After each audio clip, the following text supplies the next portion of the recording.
Certains sont très étonnés. Comment après si peu de temps, il est debout et il prêche encore? Parce que j'ai toujours cru c'est que je prêche. J'ai jamais été un perroquet. Je ne suis pas un prédicateur perroquet qui annonce des choses qu'il ne croit pas. Les prédications que j'ai prêchées m'ont relevé. Les enseignements que j'ai annoncés m'ont relevé. Et c'est dit, je me le suis dit. Et cela m'a relevé. Et s'il y en a qui voulaient que je pleure longtemps, je ne suis pas ce genre de personne-là. Je suis un guerrier. Je suis un guerrier. Je suis un guerrier. Je suis un guerrier.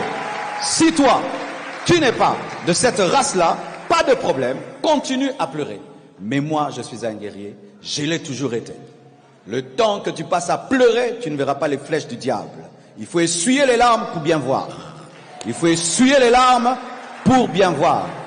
Et ne pensez surtout pas qu'aimer une personne, c'est vivre dans la tristesse. C'est ça la mentalité des Congolais et des chrétiens. Quand tu aimes quelqu'un, tu vis dans la tristesse. Quand tu aimes quelqu'un, tu dois vivre pour les enfants que cette personne t'a laissés. Tu dois continuer à te battre pour les enfants qu'il t'a laissés. Car je vois des veufs et des veuves, depuis que le mari est parti, la femme est partie, il est comme ça, il est comme ça. Il n'y a plus de joie dans la maison, les enfants sont plus dans la joie, les enfants sont traumatisés. Et ils disent, c'est parce que j'ai tellement aimé mon mari, tellement aimé ma femme. Mais les enfants alors, ils ont besoin d'un deuil éternel. Les enfants, ils ont besoin de voir maman partir et papa pleurant tous les jours. C'est ça, aimer sa femme. Il y a plusieurs manières d'aimer quelqu'un. Moi, je l'aime en décidant de vivre et à continuer la course et faire mieux que ce que j'avais fait auparavant. Alléluia. Chacun a sa manière de faire son deuil. Alléluia.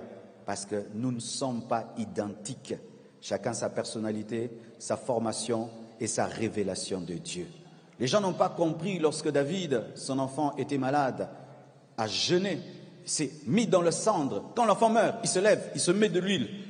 Il se met de l'huile. Il met le parfum. On dit, mais comment tu fais ça? Quand l'enfant était malade, tu pleurais et tu jeûnais et tu avais le sang, la cendre. Maintenant que l'enfant meurt, tu te lèves. Il dit, mais parce que j'ai compris que je ne ferai rien pour le ramener.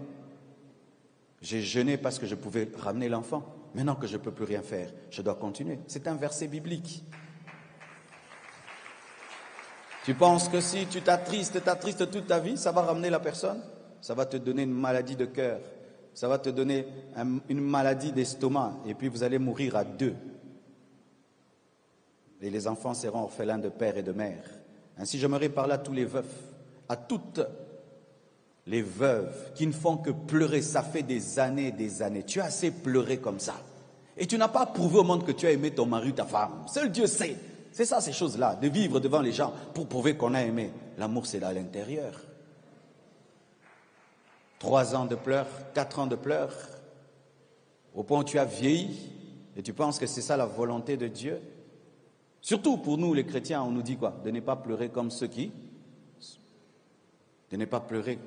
n'ont pas d'espérance. Nous avons l'espérance que nous nous retrouverons au ciel et que les morts en Christ ne sont pas morts et que la mort du juste a un grand prix aux yeux de Dieu. Il faut s'appliquer la Bible, pas la pensée de l'homme. Amen. Sécher ses larmes, ce n'est pas cesser d'aimer, c'est décider de continuer à vivre pour la gloire de Dieu.